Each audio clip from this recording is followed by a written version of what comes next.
On August 13, 2018, a woman named Shanann Watts arrived home in Frederick, Colorado at 1:48 in the morning. She had just returned from a business trip to Arizona, dropped off by her friend Nicole Atkinson, who had picked her up from the airport. Shanann was 34 years old, 15 weeks pregnant with a baby boy she had already named Nico. Inside that house at 2825 Saratoga Trail, her two daughters were asleep, 4-year-old Bella and 3-year-old Celeste, known to everyone as CeCe. Her husband Chris was waiting for her, and within the next few hours, every single one of them, Shanann, Bella, CeCe, and unborn Nico, would be dead. What makes this case so chilling isn't just the crime itself. It's how fast it unraveled. It's what a neighbor's doorbell camera captured. It's how Chris Watts looked into news cameras and lied to the world. And it's what he finally admitted months later about what his 4-year-old daughter said to him in her final moments. If you stay with me until the end of this video, I'm going to walk you through every verified detail of this case, from the first warning signs investigators missed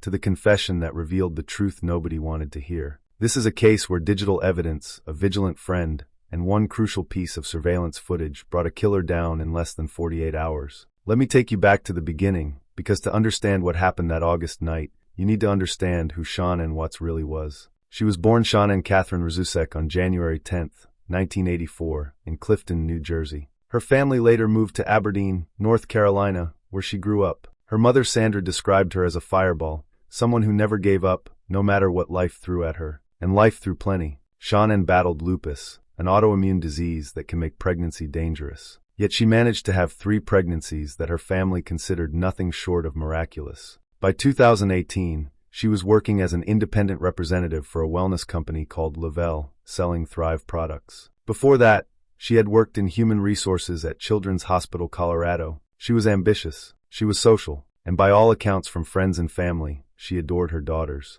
Bella Marie Watts was born on December 17, 2013. She was described as sweet and shy, the kind of child who was never far from her mother's side. Celeste Catherine Watts, CeCe, came along on July 17, 2015. She was the opposite, outgoing, boisterous, full of personality. The two sisters were inseparable, best friends who did everything together. Their grandmother Sandra called them gifts from God. And then there was Chris. Christopher Lee Watts was born on May 16, 1985, in Spring Lake, North Carolina. He met Shanann through Facebook around 2010, and they married on November 3, 2012. On paper, he seemed like the perfect husband and father. He worked as a field coordinator for Anadarko Petroleum, an oil and gas company, earning roughly $63,000 a year. He appeared devoted to his family. He posted about them on social media. He seemed normal. But here's something worth noting about this case. Sometimes the people who seem the most normal are hiding the most. And Chris Watts was hiding a lot. The family's finances were not what they appeared to be. In 2015, Chris and Shanann filed for Chapter 7 bankruptcy. Their liabilities totaled over $448,000. Their combined savings at the time of that filing? $9.51. By 2018, they were still struggling. They faced another lawsuit from their homeowners association. They were behind on mortgage payments for their $400,000 home. The picture-perfect family posting on Facebook was drowning in debt they couldn't escape. But finances weren't the only secret Chris Watts was keeping. In June of 2018, just 2 months before the murders, Chris began an affair. Her name was Nicole Kessinger, and she worked as a contractor for the same company. That summer, while Shanann took the girls to North Carolina to visit family for 6 weeks, Chris stayed behind in Colorado. And according to later interviews, he spent almost every night at Nicole Kessinger's home. When investigators later asked Kessinger about the relationship, she said she believed Chris was already separated from his wife and in the process of finalizing a divorce. That, of course, was a lie Chris had told her. Shanann had no idea her marriage was in trouble. She thought they were going through a rough patch. She didn't know about Nicole Kessinger. She didn't know that the life she thought she had was already falling apart. Now, I want you to think about something for a moment. We know that Chris Watts was having an affair. We know the family was in financial trouble. We know he was living a double life. But none of that explains what happened next. Plenty of people have affairs. Plenty of people file for bankruptcy. They don't murder their entire families. So what made Chris Watts different? What was going on in his mind that led him to the decision he ultimately made? If you have theories about that, I'd genuinely like to hear them in the comments. What do you think pushed him over the edge? Shanann had been in Arizona for a work trip, and her friend Nicole Atkinson drove her home from the airport late on the night of August 12, 2018. The neighbor's Ring doorbell camera, and this will become crucial evidence, captured Shanann entering the house at 1:48 a.m. on August 13th. She walked through that front door, and according to Chris Watt's later confession, what happened next began almost immediately. He told her he wanted a separation, and according to what he eventually admitted, Shanann responded by telling him he would never see the kids again. That's when he claims he snapped. Now, let me be clear about something.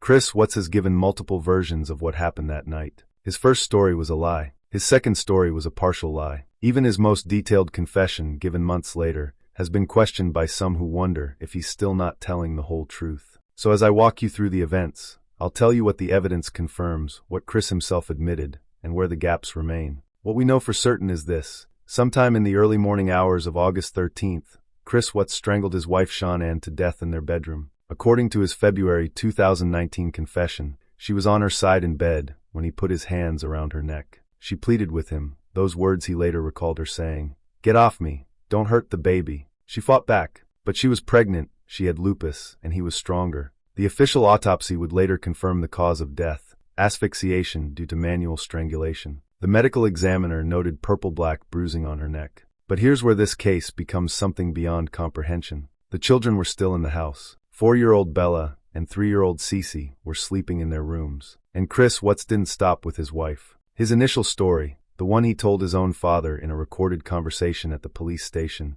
was that Shanann had killed the children, and he had killed her in a rage. He claimed he saw on the baby monitor that Shanann was strangling CeCe, and that when he went to check, Bella was already dead. This story was, as the district attorney later called it, a flat-out lie. The evidence never supported it. The autopsies never supported it. And eventually, Chris Watts himself admitted it wasn't true. So what really happened to Bella and CeCe? The full truth didn't emerge until February of 2019, when Chris gave a 5-hour prison interview to investigators. He had already pleaded guilty. He had already been sentenced. There was no legal benefit to telling the truth at that point. But he did. And what he described is something I'm going to share with you carefully, because it matters to understanding this case, even though it's difficult to hear. According to that confession, after Chris strangled Shanann, he began preparing to leave the house. The children were still alive. He loaded Shanann's body into his work truck. And at some point during this process, 4-year-old Bella woke up and walked in on her father. She saw her mother, and she asked him,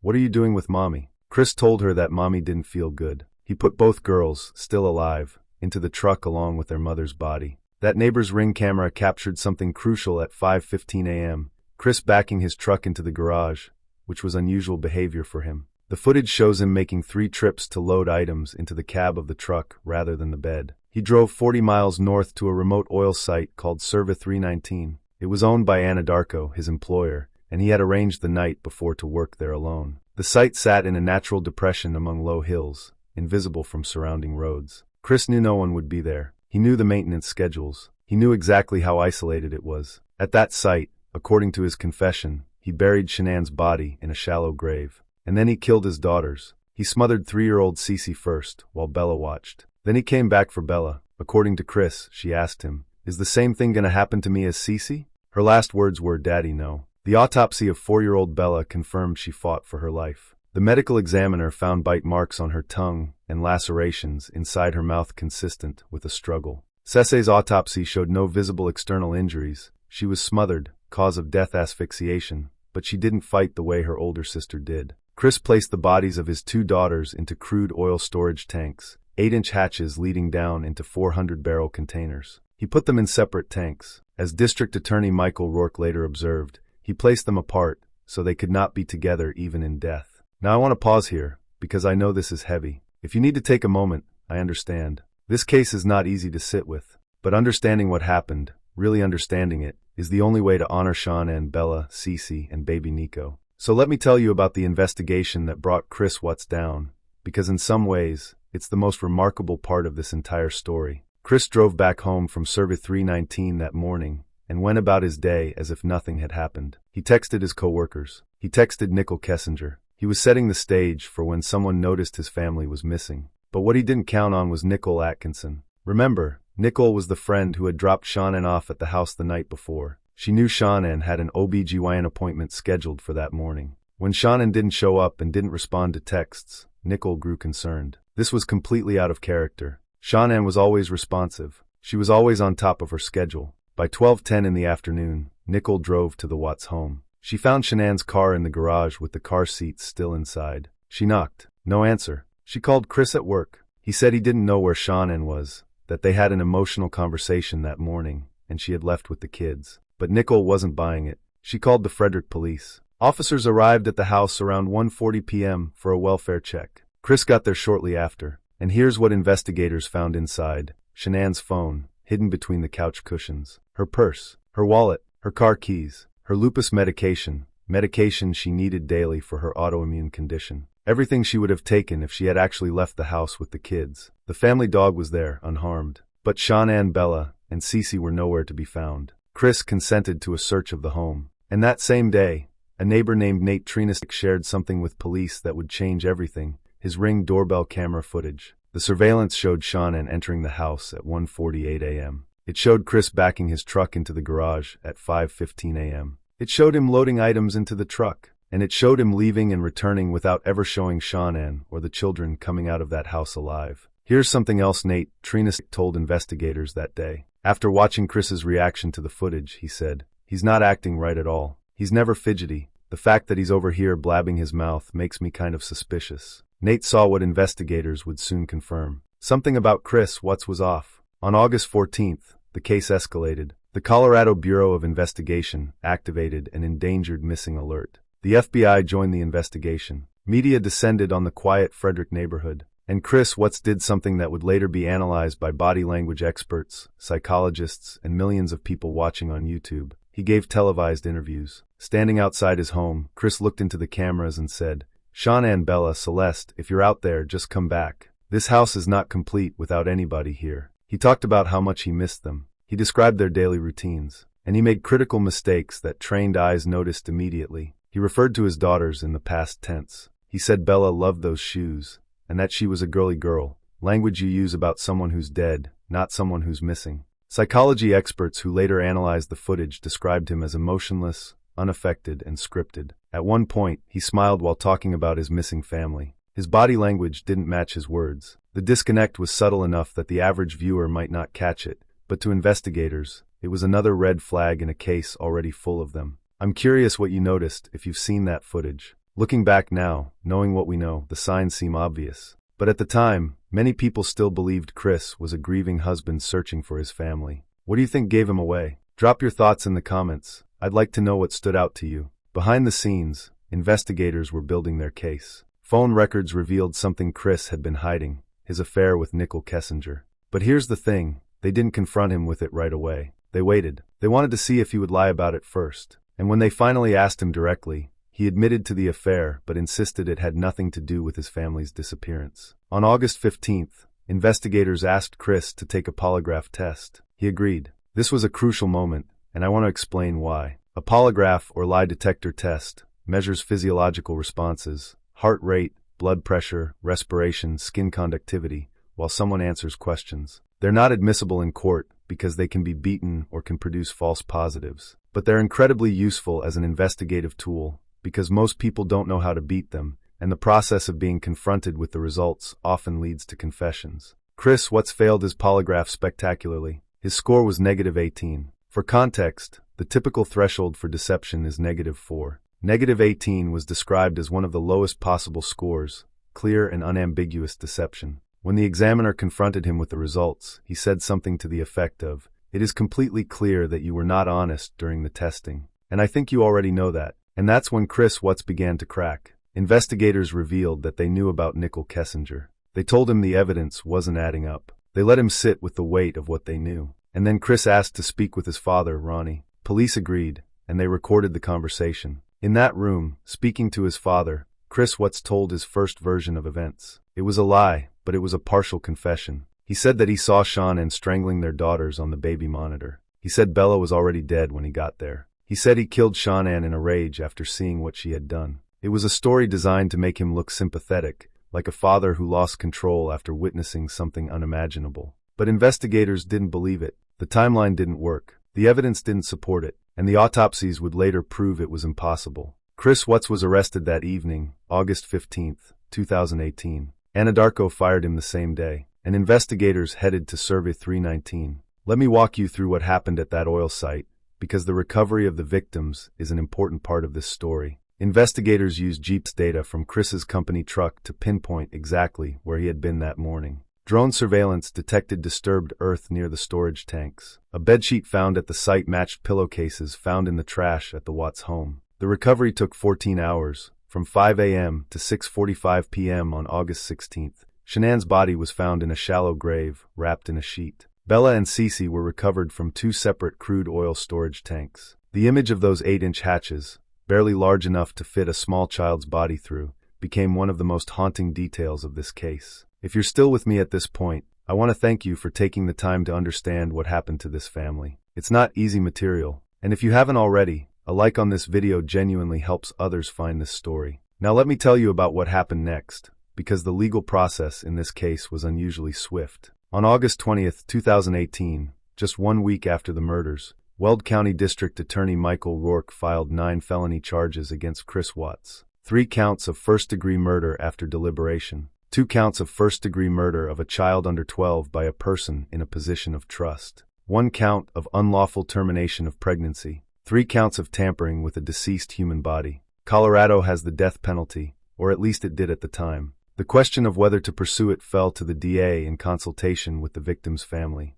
Michael Rourke flew to North Carolina to meet with Shanann's parents, Frank and Sandra Rzusek. He explained the options. If they pursued the death penalty and won, Chris Watts would spend decades on death row with no guarantee of execution. Colorado's death row was notoriously slow. Another inmate had been there since 1996 with no execution date set. If they accepted a plea deal, Chris would receive life without parole, and there would be no trial. Sandra Rzusek made her position clear. She later said, "I do not want to be in a position of making the choice to take his life." The family chose certainty over the possibility of a death sentence. On November 6, 2018, Chris Watts stood in a Colorado courtroom and pleaded guilty to all 9 counts. There was no trial, no jury, no drawn-out legal battle. He admitted to everything, though, as we would later learn, he still wasn't telling the whole truth about how the children died. 13 days later, on November 19, 2018, Judge Marcelo Kopkow handed down the sentence. 3 consecutive life sentences without the possibility of parole, 1 for each murder victim. 2 concurrent life sentences for the position of trust charges. 48 years for the unlawful termination of Shanann's pregnancy. 36 years total for the tampering charges. Judge Kopkow called it the most inhumane and vicious crime he had handled out of thousands of cases he had seen in his career. The Rzusek family addressed Chris Watts directly in that courtroom. Frank, Shanann's father, said, "You took them out like trash, you heartless monster." Sandra, her mother, said, "I didn't want death for you. Your life is between you and God now." Chris Watts was transferred to Dodge Correctional Institution in Waupun, Wisconsin, in December 2018. The transfer was reportedly for security reasons. Colorado officials were concerned about his safety among other inmates. He's been there ever since. But the story didn't end with the sentencing. Because in February 2019, 3 months after pleading guilty, Chris Watts agreed to another interview with investigators. This one would be different. There was no legal pressure, no polygraph, no charges hanging over his head. He simply agreed to talk. And for 5 hours, he told them what really happened. CBI Agent Tammy Lee, FBI Special Agent Graham Coder, and Frederick Detective Dave Baumhover traveled to Wisconsin to conduct the interview. And what Chris told them answered questions that had haunted investigators and the public since the beginning. For the first time, he admitted that he alone killed all 4 members of his family. Shanann did not kill the children. That was a lie he told because he thought it would make people sympathize with him. The children were alive when he loaded them into his truck. They were alive during the 40-mile drive to Survey 319. 4-year-old Bella watched her father smother her 3-year-old sister before he did the same to her. There's one detail from that confession that I mentioned earlier, and I want to return to it now, because I think it captures something important about this case. When Chris was about to smother Bella, she asked him a question. She was 4 years old. She had just watched what happened to her sister, and she asked, "Is the same thing going to happen to me as CeCe?" His own daughter, at 4 years old, understood what was coming, and her last words were, "Daddy, no. I don't know how to make sense of that. I don't think anyone can. And I'm not going to try to explain what kind of person is capable of hearing those words and continuing anyway. But I think it's important to acknowledge that Bella knew. She was aware. She was a person with thoughts and feelings and fear, and she deserved so much better than what her father did to her. In letters Chris Watts later wrote from prison, he revealed something else. He had been planning the murders for weeks. It wasn't a spontaneous act. It wasn't a moment of blind rage. He had thought about it, considered how to do it, and chose the oil site because he knew it would be isolated. The confession that came months after the guilty plea filled in details that investigators had suspected but couldn't prove. And it confirmed what the district attorney had said all along. Chris Watts' initial story about Shanann killing the children was a flat-out lie designed to make himself look less monstrous. I want to talk about the evidence for a moment, because this case is a textbook example of how digital evidence can destroy a false narrative. Chris Watts thought he could get away with what he did. He thought if he acted concerned,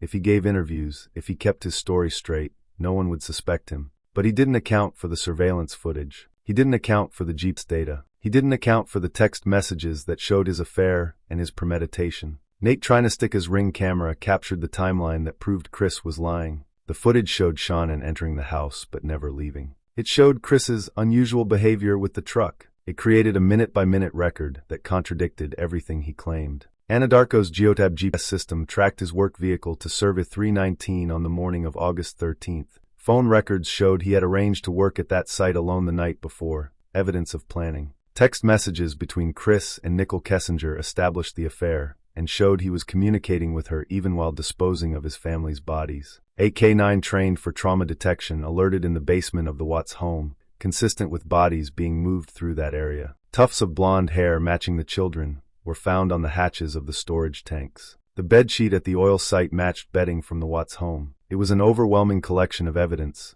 pieced together in less than 48 hours. What do you make of the digital evidence in this case? It's something I think about a lot, how surveillance technology has changed investigations. 20 years ago, Chris Watts might have gotten away with it, at least for longer. But in 2018, between doorbell cameras and Jeep's tracking and phone records, every lie he told could be fact-checked against the data. Let me know in the comments what you think about that aspect of the case. After the sentencing, the Rzusek family pursued civil action against Chris Watts. In November 2019, they won a $6 million judgment, $1 million for each victim, plus $3 million for emotional damages. The purpose wasn't really about money. It was about preventing Chris from ever profiting from what he did. Under Colorado's Son of Sam law, he can't sell book rights or movie deals. Any money that would come to him goes to the family instead. Shanann, Bella, CeCe, and baby Nico were laid to rest together at Bethesda Cemetery in Aberdeen, North Carolina, the town where Shanann grew up. The funeral on September 1st,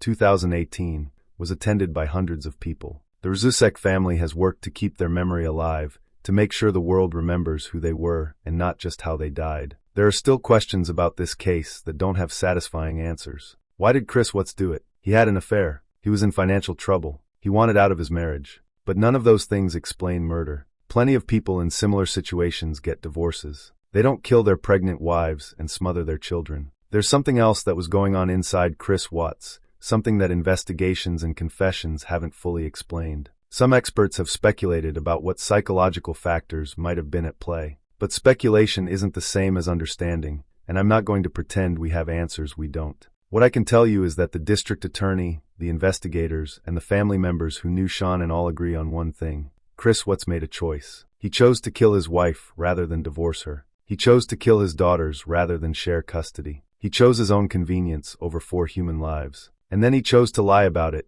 to blame his dead wife for murders she didn't commit, to stand in front of news cameras and pretend to be a grieving husband. There's a detail about the aftermath that I find telling. In prison, Chris Watts reportedly keeps photographs of Shanann, Bella, and CeCe in his cell. He claims to talk to them every day. I don't know what to make of that. I don't know if it's guilt, or delusion, or performance. But I do know that Shanann posted a lot about her philosophy of life. She believed in leaving her mark on the world. She wanted to be remembered for something meaningful. And in a tragic way, she has been. Her case has been studied, documented, and discussed by millions of people. Not because of how she died, but because of who she was. A mother who loved her daughters, a woman who fought through health challenges, someone whose absence left a hole that her family and friends still feel today. If you've made it to the end of this video, I want to thank you for spending this time with me. True crime can be difficult to sit with, and the Chris Watts case is especially hard because the victims were so young and so innocent. If this case resonates with you, or if you want to continue exploring similar stories, I have other videos on this channel that examine cases with similar dynamics, where someone who seemed trustworthy turned out to be hiding something terrible. I'd be grateful if you'd subscribe, and if you found this video valuable, leaving a like helps more people discover it. The final thing I'll leave you with is this. Shanann Watts had a vision board. She believed in setting goals, in working towards something, in leaving her mark. Her mother said that was Shanann's philosophy, to leave her mark on the earth. The nationwide attention to her case, the scrutiny of her husband's actions, the conversations about domestic violence and warning signs that followed, all of that is part of her legacy now. Not the legacy she would have chosen, but a legacy nonetheless. If you have thoughts about this case, questions I didn't answer, or details you noticed that I missed, leave them in the comments below. This community has sharp eyes and good instincts, and I always learn something from the discussions. Until next time, take care of yourselves and the people you love. Life is shorter than we think, and the people who matter deserve to know it.